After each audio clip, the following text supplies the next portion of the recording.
ரிஷபராசிக்காரர்களுடைய ஒரே கேள்வி என்ன அப்படின்னா, எங்களுக்குத்தான் 2ஆம் இடத்தில் இது நாள் வரை குரு பகவான் இருக்கிறார், இனி 3ஆம் இடத்தில் மறைய போகிறார். அப்போ அந்த குரு மறைவு அப்படிங்கிறது எங்களுக்கு ஏதாவது பிரச்சனைகளோ பாதிப்போ கொடுக்குமா அப்படின்னா, இந்த இடத்துல பார்த்தோம்னா ரிஷபராசியை பொறுத்தவரை குரு பகவான் நமக்கு 8ஆம் அதிபதியாக வருகிறார். அதாவது அஷ்டமாதிபதி.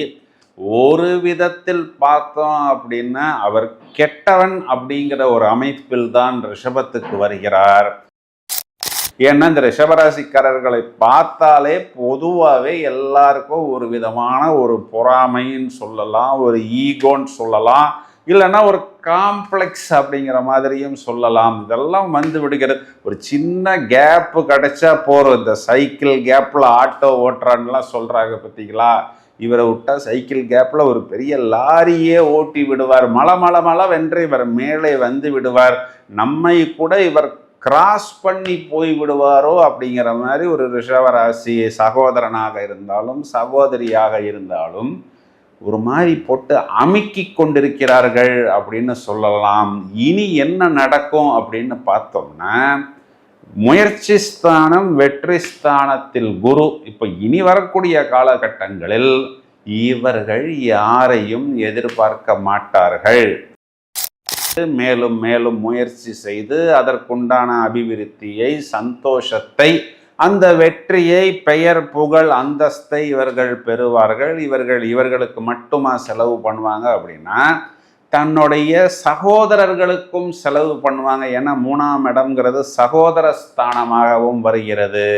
இது ஸ்தான பலம். ஆனால் பிரதானமாக நாம் குருவை பற்றி பார்க்கும் பொழுது பார்வை பலத்துக்குத்தான் பூரணமான முக்கியத்துவத்தை கொடுக்க வேண்டும். அதிலும் குரு பகவான் ரிஷபத்துக்கு 7ஆம் இடம். 7ஆம் இடம்னா களத்திரஸ்தானம். யாரெல்லாம் திருமணத்துக்காக காத்திருக்கிறார்களோ அவர்களுக்கு உண்டான அந்த வரன் கிடைக்கும். ஹலோ ஃப்ரெண்ட்ஸ், கோச்சாரத்தில் எல்லோரும் ஆர்வத்துடன் எதிர்பார்த்து காத்திருக்கக்கூடியது வரப்போகிற குரு பெயர்ச்சி.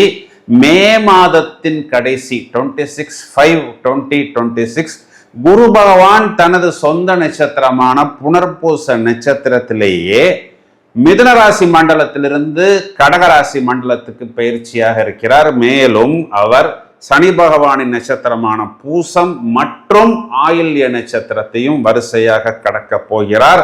குரு உச்சமடைய போகிறார் பஞ்சமகா புருஷ யோகத்தில். இது ஹம்ச யோகமாகவும், தனது 5ஆம் பார்வையாக அவர் விருச்சிக ராசியையும், 7ஆம் பார்வையாக மகர மண்டலத்தையும், 9ஆம் பார்வை என்று சொல்லக்கூடிய விசேஷ பார்வையால் தனது சொந்த வீடான மீனராசியையும், மீனராசி மண்டலத்தில் இருக்கக்கூடிய சனி பகவானையும் அவர் பார்க்க போகிறார்.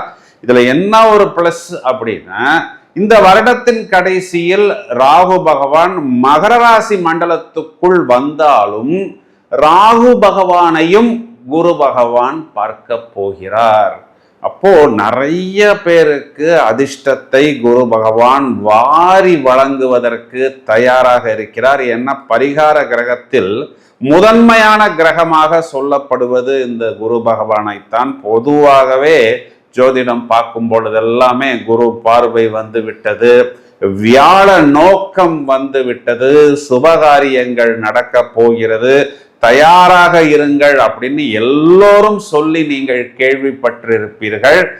உங்களுடைய ராசிக்கு இந்த குரு பகவான் எந்த விதமான பலனை எவ்வாறு வாரி வழங்க போகிறார் என்பதை இப்பொழுது விவரமாக காண்போம்.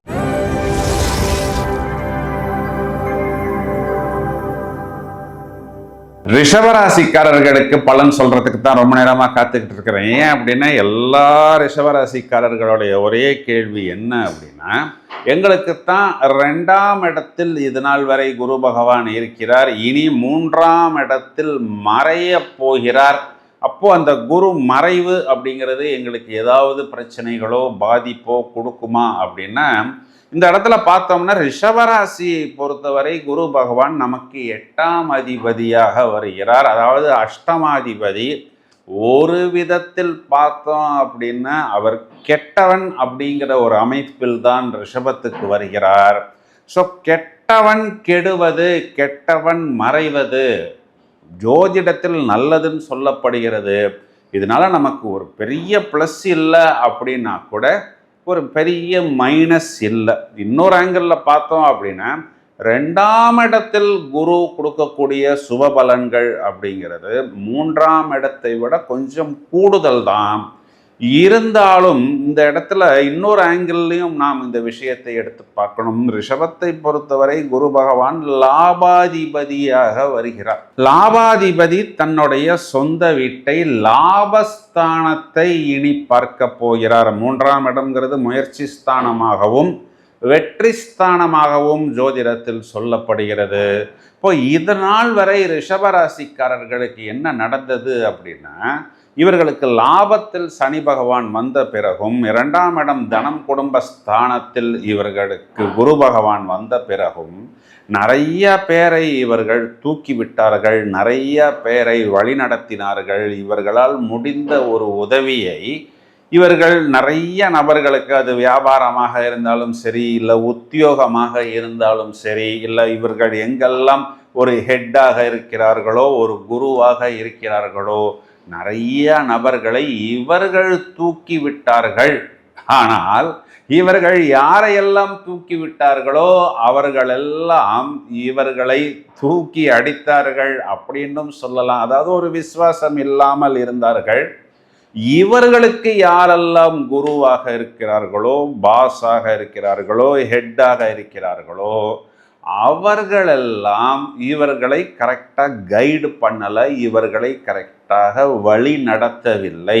ஏன்னா இந்த ரிஷபராசிக்காரர்களை பார்த்தாலே பொதுவாகவே எல்லாருக்கும் ஒரு விதமான ஒரு பொறாமைன்னு சொல்லலாம், ஒரு ஈகோன்னு சொல்லலாம், இல்லைன்னா ஒரு காம்ப்ளெக்ஸ் அப்படிங்கிற மாதிரியும் சொல்லலாம். இதெல்லாம் வந்து விடுகிறது. ஒரு சின்ன கேப்பு கிடைச்சா போகிறோம். இந்த சைக்கிள் கேப்பில் ஆட்டோ ஓட்டுறான்லாம் சொல்கிறாங்க பார்த்தீங்களா? இவரை விட்டால் சைக்கிள் கேப்பில் ஒரு பெரிய லாரியே ஓட்டி விடுவார். மலை வென்று இவர் மேலே வந்து விடுவார். நம்மை கூட இவர் கிராஸ் பண்ணி போய் விடுவாரோ அப்படிங்கிற மாதிரி ஒரு ரிஷபராசி சகோதரனாக இருந்தாலும் சகோதரியாக இருந்தாலும் ஒரு மாதிரி போட்டு அமுக்கி கொண்டிருக்கிறார்கள் அப்படின்னு சொல்லலாம். இனி என்ன நடக்கும் அப்படின்னு பார்த்தோம்னா, முயற்சி ஸ்தானம் வெற்றி ஸ்தானத்தில் குரு. இப்போ இனி வரக்கூடிய காலகட்டங்களில் இவர்கள் யாரையும் எதிர்பார்க்க மாட்டார்கள். அதாவது இவர் நமக்கு செய்வார், இவர் நமக்கு ஏதாவது ஒரு அட்வைஸ் கொடுப்பாரு, நம்மை வழி நடத்துவார் அப்படின்னெல்லாம் எதிர்பார்க்காம மளவென்று இவர்கள் முயற்சி செய்ய தொடங்கி விடுவார்கள். அந்த முயற்சிக்காக கொஞ்சம் செலவு செய்ய வேண்டிய ஒரு சூழ்நிலை. ஏன்னா குரு பகவான் குறிகாட்டக்கூடியது தனம், தனகாரகன். தனகாரகன் முயற்சி ஸ்தானத்தில் வெற்றி ஸ்தானத்தில் அப்படின்னாவே அந்த தனத்தை செலவு செய்து மேலும் மேலும் முயற்சி செய்து அதற்குண்டான அபிவிருத்தியை, சந்தோஷத்தை, அந்த வெற்றியை, பெயர், புகழ், அந்தஸ்தை இவர்கள் பெறுவார்கள். இவர்களுக்கு மட்டுமா செலவு பண்ணுவாங்க அப்படின்னா தன்னுடைய சகோதரர்களுக்கும் செலவு பண்ணுவாங்க. ஏன்னா 3ஆம் இடம்ங்கிறது சகோதர ஸ்தானமாகவும் வருகிறது. இது ஸ்தான பலம். ஆனால் பிரதானமாக நாம் குருவை பற்றி பார்க்கும் பொழுது பார்வை பலத்துக்குத்தான் பூரணமான முக்கியத்துவத்தை கொடுக்க வேண்டும். அதிலும் குரு பகவான் ரிஷபத்துக்கு 7ஆம் இடம். 7ஆம் இடம்னா களத்திரஸ்தானம். யாரெல்லாம் திருமணத்துக்காக காத்திருக்கிறார்களோ அவர்களுக்கு உண்டான அந்த வரன் கிடைக்கும். எப்படி வேணாலும் அது ஃப்ரெண்ட்ஸ் ரெஃபரன்ஸில் வரும், டிஜிட்டல் மீடியாவில் வரும், சோஷியல் மீடியாவில் வரும். மேலும் திருமணமான நபர்கள் எங்கெல்லாம் கருத்து வேறுபாடு, அதாவது நீ உன் ரோட்டில் போ, நான் என் ரோட்டில் போகிறேன், பிரிவினையை நோக்கி பயணிக்கலாம் அப்படின்னு யாரெல்லாம் யோசிக்கிறார்களோ மீண்டும் ஒரு முறை இணைந்து சேர்ந்து வாழ்வதற்குண்டான வாய்ப்பு, ஒரு கவுன்சிலிங்கில் வெற்றி கிடைக்கும். குறிப்பாக குழந்தைகளுக்காக நாம் இணைந்து வாழலாம் அப்படின்னு வாழ்வை தொடங்கி பிறகு ஒருவருக்கொருவர் புரிந்து கொண்டு நமக்குள் ஏற்பட்ட இந்த கருத்து வேறுபாடெல்லாம் நம்மால் வந்தது கிடையாது, வெளிநபர் நம்மை தூண்டிவிட்டார், நம்மை தீண்டி விட்டார், அதனால் அந்த கருத்து வேறுபாடு ஏற்பட்டது. இனி நாம் சேர்ந்து பயணிக்கலாம். Known devil is better than unknown angel அப்படின்னெல்லாம் சொல்லாமல் known angel is better than unknown angel என்று சொல்லி உங்களுடைய வாழ்க்கை துணைவரை நீங்கள் நன்றாக புரிந்து கொண்டு சின்ன சின்ன தவறுகள் நீங்களே செய்திருந்தாலும் உங்களை திருத்துவதற்கு, நீங்கள் திருந்துவதற்கு ஒரு வாய்ப்பாக எடுத்துக்கொண்டு இந்த ஃபார்முலாவை, இந்த ரூலை வாழ்க்கை துணைவருக்கு மட்டுமல்லாமல் பிஸ்னஸ் பார்ட்னருக்குமாக எடுத்துக்கொண்டு உங்களை நீங்கள் சீரமைத்து கொள்வதற்குண்டான ஒரு வாய்ப்பையும் சந்தர்ப்பத்தையும் குரு பகவான் கொடுப்பதற்கு தயாராக இருக்கிறார். உங்களுடைய பாக்கியஸ்தானத்தை பார்க்க போகிறார்.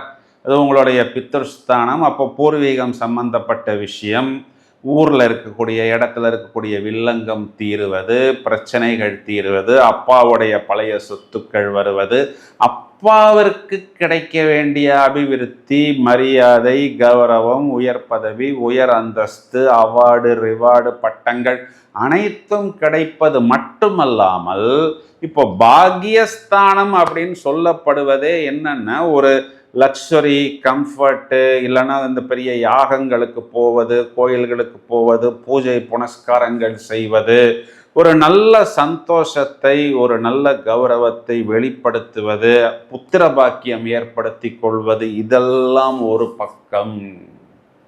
இன்னொரு பக்கம் பார்த்தோம் அப்படின்னா லாபஸ்தானாதிபதியே லாபத்தையும் பார்க்கிறார், அவரே ஜீவனத்தையும் பார்க்கிறார், அவரே பாக்கியத்தையும் பார்க்கிறார்.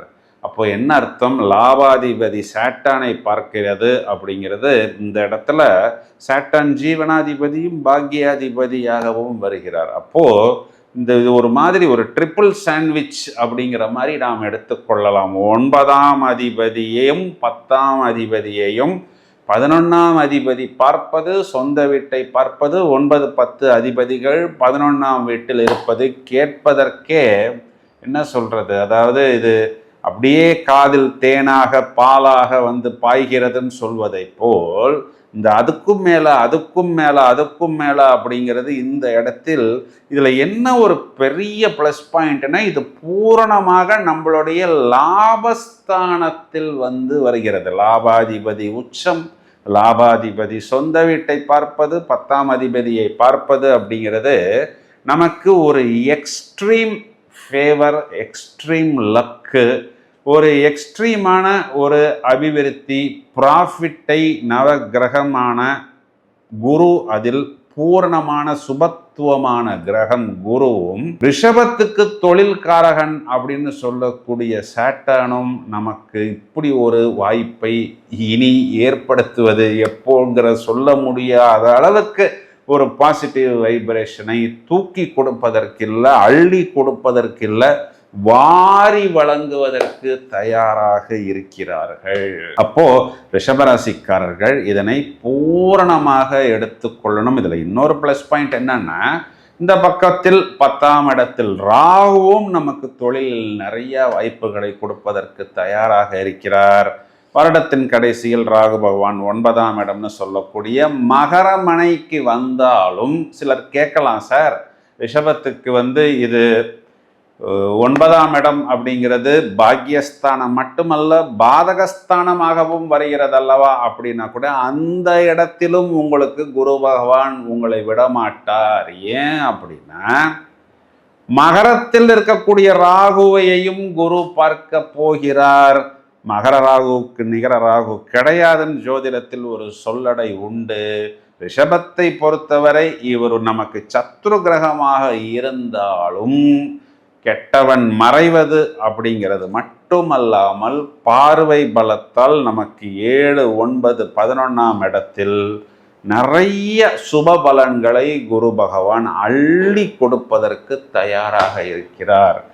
இந்த வாய்ப்பை பூரணமாக உபயோகித்து கொள்ளுங்கள். பரிகாரம் அப்படின்னா பொதுவாக வியாழக்கிழமைகளில் மகான்கள் வழிபாடு, சித்தர்கள் வழிபாடு, ஜீவ சமாதி வழிபாடு மேலும் மேலும் நல்ல ஒரு மேன்மையை ரிஷபராசிக்கு ஏற்படுத்தி கொடுக்கும் அப்படின்னு சொல்வதுதான் நிதர்சனமான உண்மை. இப்போ கோச்சாரத்தில் ராகுவிற்கு குருவின் பார்வை என்பது இருந்து கொண்டிருக்கிறது.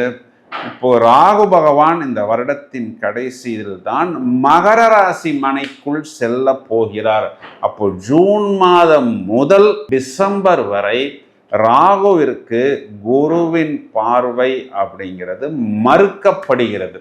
இது காலகட்டங்களில் இந்த ராகு பகவான் உங்களுடைய ராசிக்கு என்ன செய்ய போகிறார் அப்படிங்கிறத தனி ஒரு வீடியோவாக நாங்கள் தயாரித்து கொண்டிருக்கிறோம். வெகு சீக்கிரத்தில் எங்களுடைய இந்த சேனலில் இந்த காணொளிகளும் அப்லோடு செய்யப்படும்.